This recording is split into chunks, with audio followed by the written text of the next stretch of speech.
Hi everyone, so in this video I'm going to talk about a different searching algorithm, which is basically binary search. In the previous video I talked about the linear search algorithm. If you didn't see the video, then you can like go back and see that video, and you can come back here, or you can also start from here only, because those two concepts are not interrelated.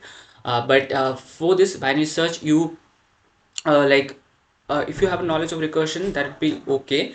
If you don't, that would be good actually, if you have a like knowledge of recursion. If you don't, then it's okay, because in case of the binary search, we are doing like both the recursive solution and the iterative solution. So like that's fully okay if you don't know what is recursion is. But if you want to learn a little bit of recursion, then you can like go back to my quick short algorithm video, where I like explained a little bit of about recursion, and the full video of recursion I'll be doing possibly on the next month, when I'll be doing the Java course, the full Java course.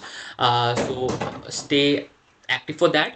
So just for now, I'll be explaining the recursion, and I'll be explaining the space and time history of the algorithm, and also I'll be doing the codes for the both the recursive solution and the iterative solution. Okay, so let's get started with the binary search algorithm. So binary search algorithms time complexity is like very good compared to the others, like searching algorithms, other like stable searching algorithms, you can say. So how binary search works, let's explain what is the conditions for the binary search. I'll be explaining here. So let's like get started with the binary search. Okay, binary search. Okay, so binary search. So before get started with the binary search, let's first explain. I'll be explaining what is the condition for binary search. Actually, there's one condition for binary search. For doing binary search, the list in which we are searching in, it should be sorted already, either in ascending order or in the descending order. For this video, I'll be like coding in ascending order, and in the next video, I'll be doing the order agnostic binary search, which means whatever the like sorting, or if that is in ascending or descending order, it will sort there in both the cases. Okay, that is called order agnostic binary search. But for this video, binary, like only the basic binary search, I'll be focusing on the ascending order one. Okay, and but although the descending order one is also easy, just you have to change the sign of it, that's all. Okay, so let's explain the binary search. Let's take a list. Let's take a ascending ordered list, and I'll also explain why it should be sorted. Let's take a list, ascending order list. Suppose we have a 1 2 3 4 5 6. Okay, it is ordered, like it is sorted in ascending order, right? So suppose we have to search for element 5. Suppose we have a target element of 5. That means we have to search for this element. Okay, so what happens in the binary search? We take the middle element of the binary search of this list, middle element of this list. Suppose this is 1 2 3 4 5 6. It is 6 elements. So let's divide it by 2, and we'll get 3. So 3 is the middle element of it, right? Like 3 index is the middle element of it. So it is like after the index of it, 0 1 2 3 4 and 5. So like, so 3, this one is the middle element of it. Suppose this one is the middle element of it. Okay, this is the middle. So what happens in the binary search? It will go to the middle element of the list, and will check if this target is equal to this. Is this target is equal to the middle element? Is it? No, right? It is not. If it finds this match, then it will return the index of it, like they return 3. If you find a match, it will return 3, but it is not equal. 5 is not equal to 4. So what it will do, it will check if like okay, let's erase it. So if generally 5 is, if 5 is like greater than, like if 5 is greater than 4, since the list is sorted in ascending order, that means the elements which are greater than 4 will lie on the left hand side. This side will lie on this side, and the elements less than 4 will be lie on the left hand side. The greater element will be on the right hand side, and the less than the less element than 4 will lie on the right hand side. That means if you suppose the 5 will lie on the this side, right? This side, the right hand side. Now, now what it'll do, it'll search here. It'll search here. So this two elements, like it has a two elements. So its middle element will be, again it will do the same. It will be 2 upon 2. It will be 1. Okay, it will be 1. That means 0, 1. You can say this is 0, this is 1. This is the middle element. Okay.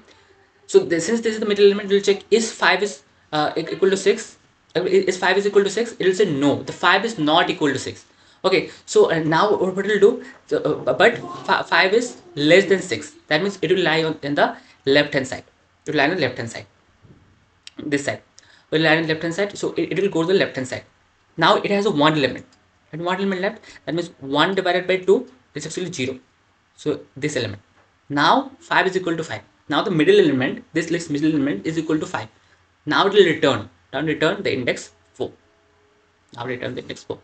Thus it will return the index 4. That's what binary search will do. Binary search, what binary search will do? Binary search does the like cut the list in a two parts, and will check okay, if the target we are finding, if it is greater than the middle element, will be searching it in the left hand side. If it is less than the element, you will searching in the right hand side. So thus the list list by we are searching the element is generally halved. Again it is halved, again it is halved. So actually if we see its time complexity, that in that case it will be more clear how the binary search is very efficient. Let's talk about its time complexity. Then we'll jump into the how, like the actual steps, like actual steps in the code, like with the start and the end index. Okay, I'll explaining it. Let's first talk about its time complexity. Time complexity. Okay, so actually what happens, suppose we have a 1 2 3 4 5 6, right? So it's just half it. It'll just half it. This is the elements in the second case. In the second case, how many elements it have? It has actually 4 5 6 elements. Okay, 4 5 6. In the second case it will 4 5 6 elements. In the third case, how many elements it will have? It will have approximately one element. Like it will have like it's halved actually. 5 6, actually I can say that, because 4 5 6, and if we half it, it will give this middle element. So it will actually 1, but we can say 5 6, and if we half it, we'll get 5. Yeah. So it has the 6 elements, and it has the 3 elements, it has the 2 elements, and it has 1 element. So it is actually halving it. So it is basically, so 6 divided by 2, 3 divided by 2 is 2 divided by 2. Okay, so 6 divided by 2, 3 divided by 2, and 2 divided by 2. That means if we have n elements, that means if we have first of all n elements, that then in the second case it will be n upon 2. In the third case it will be n upon 2 to the power 2 square, and it will be n upon 2 to the power 3 up to 1, right? That means up to 1. That means it can be n upon 2 to the power k. Suppose it will be doing k steps. Okay, k steps, and the last element is 1, right? Last element is 1. That means this one should be equal to 1. The last element I will do until you find a single element. So it will be 1, right? It will be 1. So n upon 2 to the power k is equal to 1. So you're seeing that it is dividing it by 2. It is just dividing it by 2. It is just dividing it by 2. In all the cases, it's dividing by 2. So its time complexity is just reducing. Okay, so how to find its time complexity? We get this relation, n upon 2 to the power k equal to 1, right? N upon 2 to the power k equal to 1. So it will be n upon 2 to the power k equal to 1. If we multiply it by on that side, it will be n equal to the power k. And if we take log on both sides, then log of n is equal to log of 2k to the power k. So it will become log of n, it is equal to k log of 2. And so k equal to log of n upon log of 2. So it will become log of n base of 2. The simple formula, I'll also do a video on the basic maths needed for the programming. So stay tuned for that. But I think you get it, like how log works, the basic operations of log, and that's the time complexity. Log n is the time complexity for binary search, and for linear search it will be n, right, a big of n, but in this of it is log of n. So it is like very efficient, like very more efficient than the linear search, right? So that is the case, that is the time complexity. Now let's talk about the space complexity. Now let's talk about the space complexity. Space complexity, space complexity, it is, since we are not using extra auxiliary spaces, that's why it is constant. It's same as the linear search, it is big of 1. Space complexity is big of 1. Okay, so that's the explanation of the time complexity and the basic explanation of the binary search. Now let's do step-by-step solution of the binary search through the start and end pointer. That means let's debug it. So let's do binary search. Like we took the previous example, we took the list as 1 or 2, 3, 4, 5, and 6, and we have the of target of 5, and we have a start index of 0, end index equal to like it is 0 1, it is index 0 3 4 5, right? So the end index will be 5. So start from this. So, and if you look the middle element, so it will be like start plus middle 0 plus 5 divided by 2, so it will be approximately 2, right? So the middle element in this case will be what? Will be 2, or what is the number of elements? Yeah, middle element is 2 actually. Yeah, so this is the middle element. The middle element is 2. Okay, so this is the start index and this is the end index. Okay, start and end. So what I'll do, I'll check if 3 is equal to this target. Is it equal? No. So what I'll do, the basically the start index will be will be changed with m. Start index will be changed with that means the start, now the start index will be 2, m plus 1 it will be 3, m plus 1 will be 3, because the 5 was in left hand side, 5 for sorry, right hand side, this part, this list, this sub list. So now start will go here, so I'll point here, and end will stay as it is. That means now will be start will be 3, and it will be 5. That means now it will be 1 2 3 4 5 and 6. Now it is here, it is 0 1 2 3 4 and 5, and start is here, end is here. Now if you calculate the middle element, so middle element is like 3 5. So if we calculate it, it is literally 3 5. 3 plus 5, 3 plus 5 plus 1 s plus e, this s plus e divided by 2, it is basically 4. This one, middle element is this one. So it will check if 5 is equal to 5, it will say yes, 5 is equal to 5. So it will return the index, it will return the value of m, right? M 4. So it will return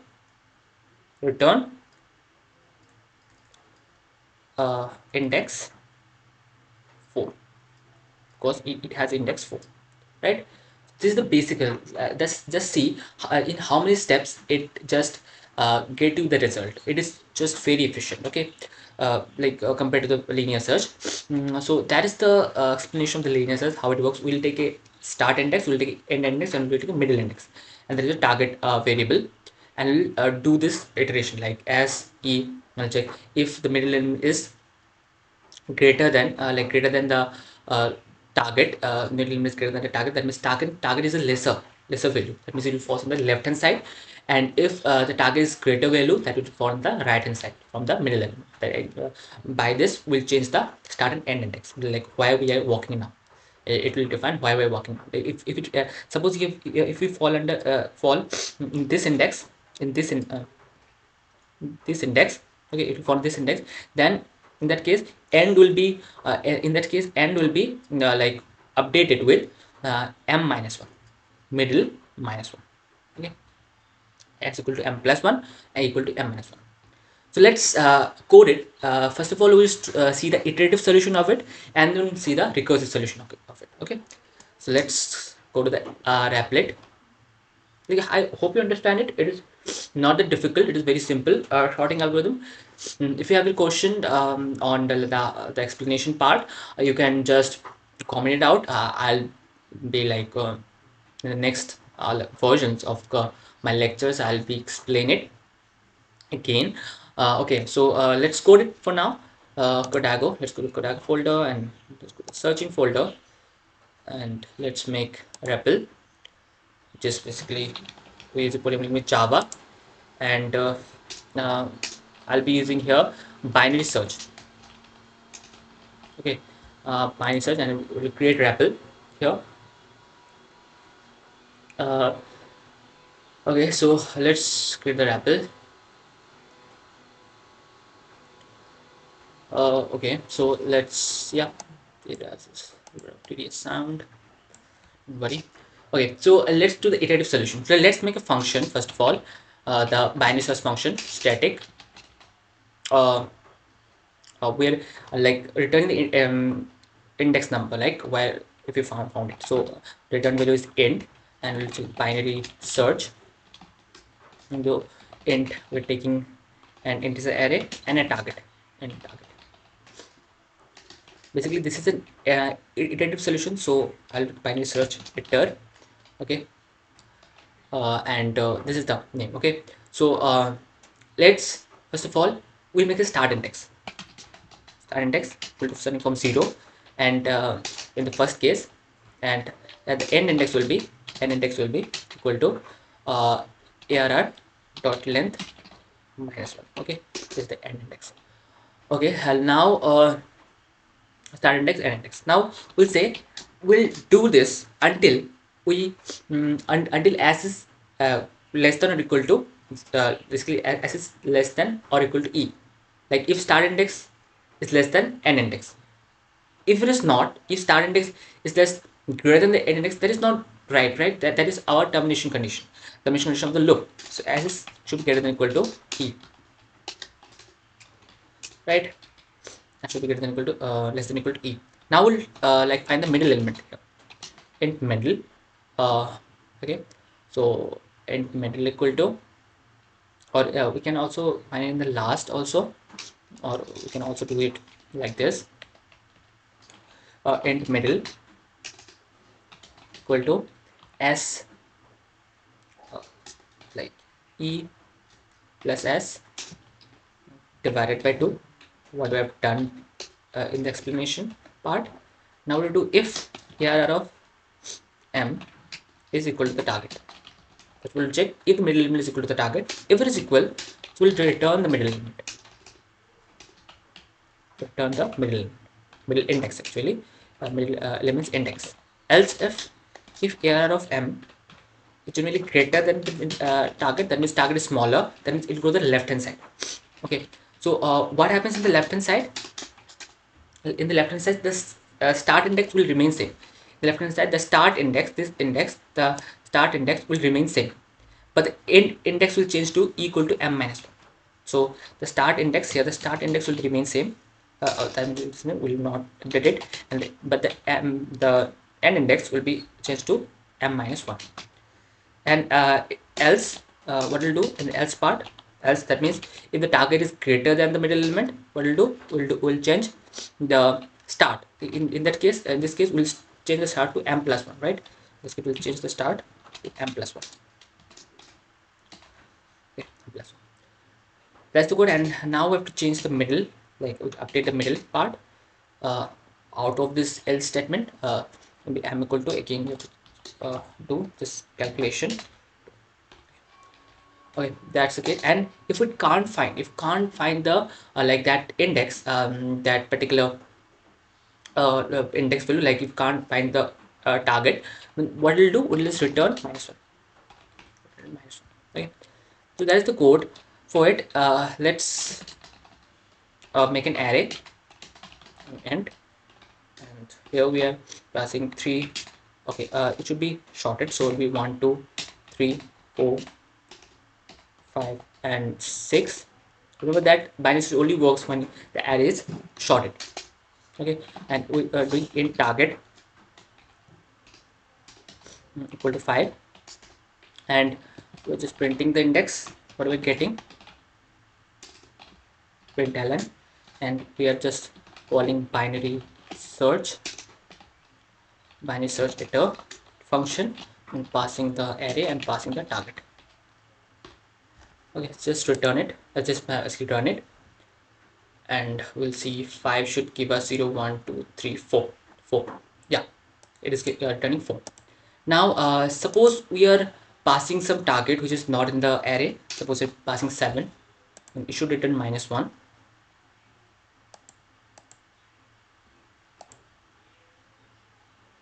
Yeah, it's returning -1.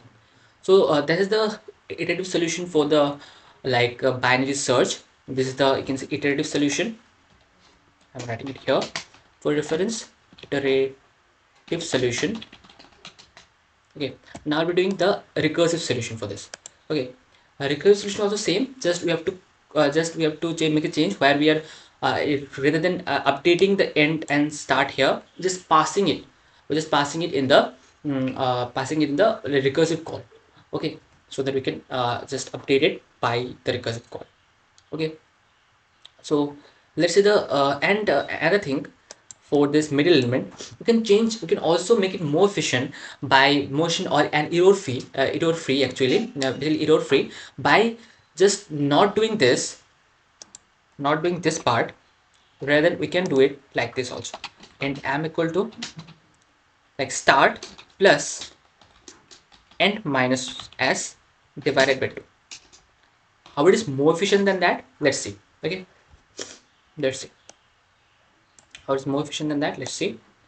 Just comment it out, and let's take the middle element, and it will be s plus e minus s divided by 2.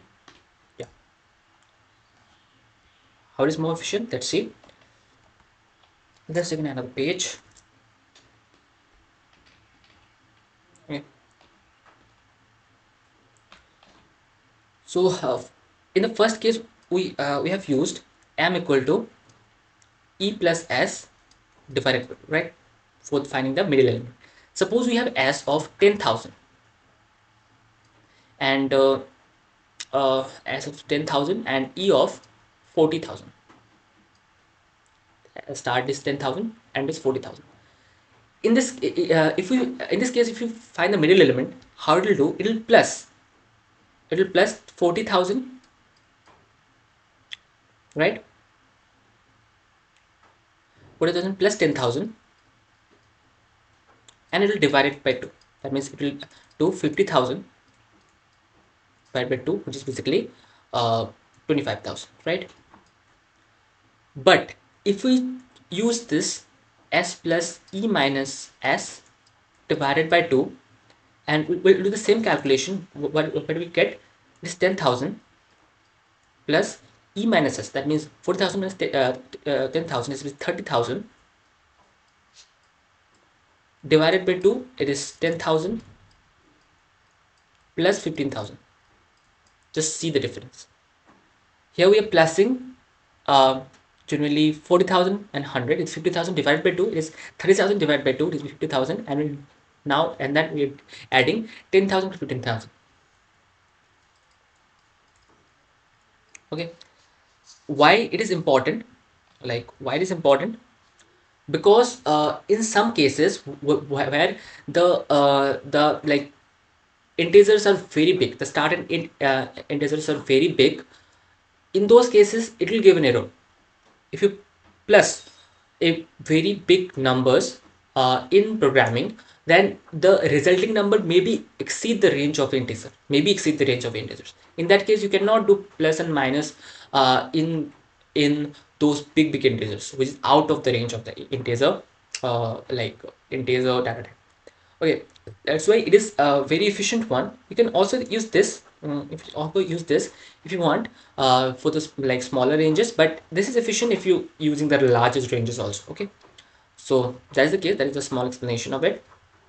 Finding the middle element. Now let's code the like recursive solution of binary search. So static. Let's make another function static end. It's binary search. Suppose recursion. So rec change the name of it, and int arr, or we need a target, and what we need the start index and end index.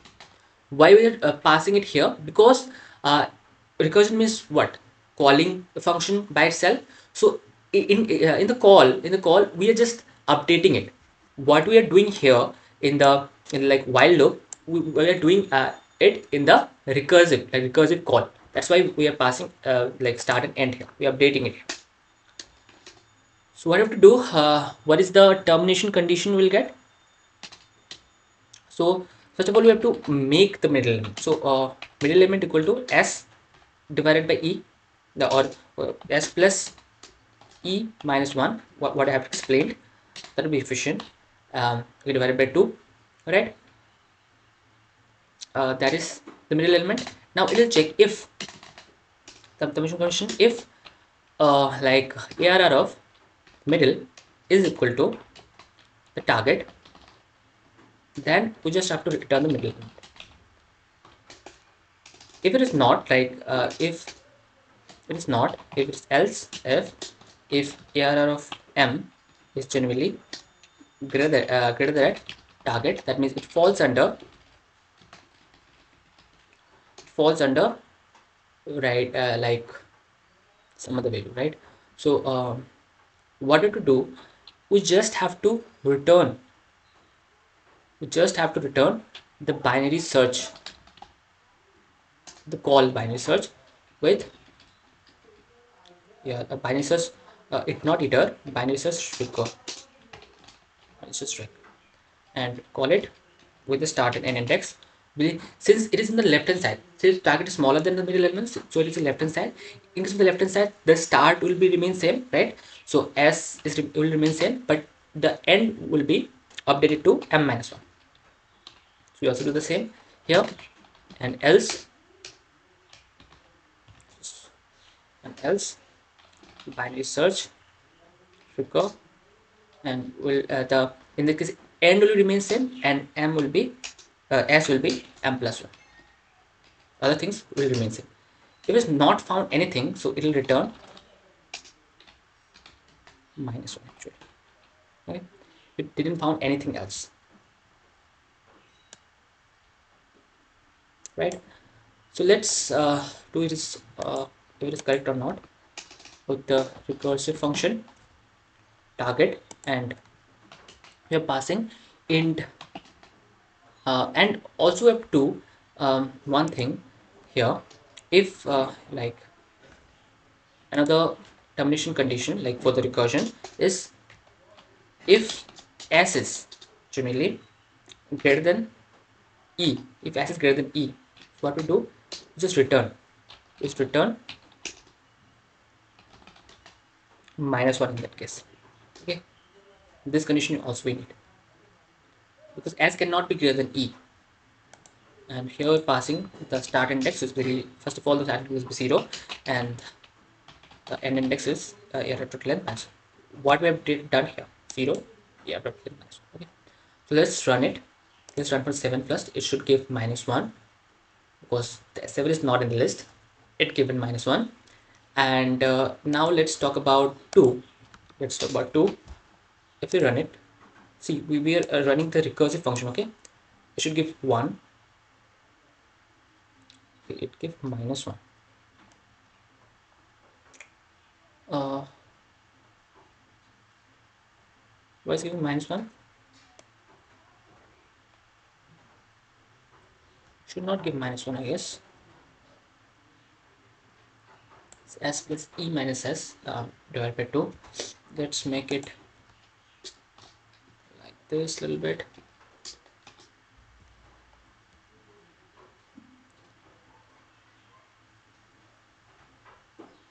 and plus 1 and end.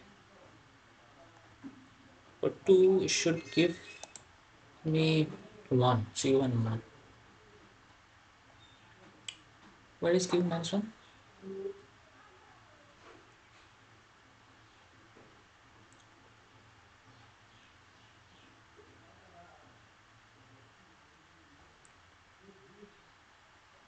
Do I have to return it?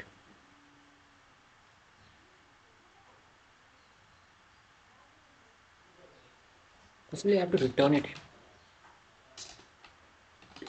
Return. I don't know, like maybe I have to return it here. Yeah, because I'm not storing it. Possibly, I don't know.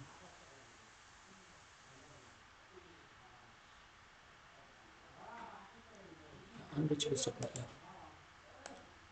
This condition is not true.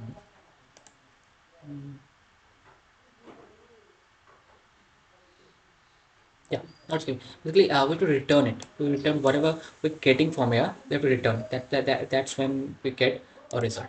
So if we say 6 here, if we say 6 here, and if we're returning it, target 6, it should give 5. Yeah, it is showing 5. So that is the like the recursive solution of the binary search, and is much lesser code than this one. Like not much lesser, but yeah, it is equal type of thing. Yeah, so that is the code. That is the explanation of the binary search. That's it for today. If you like the video, then share it with friends. Subscribe to my channel. That would be great. And if you're learning in public, like take a screenshot of this video and share it on Twitter with the hashtag learning with Ronak. I'd be glad to see the posts. And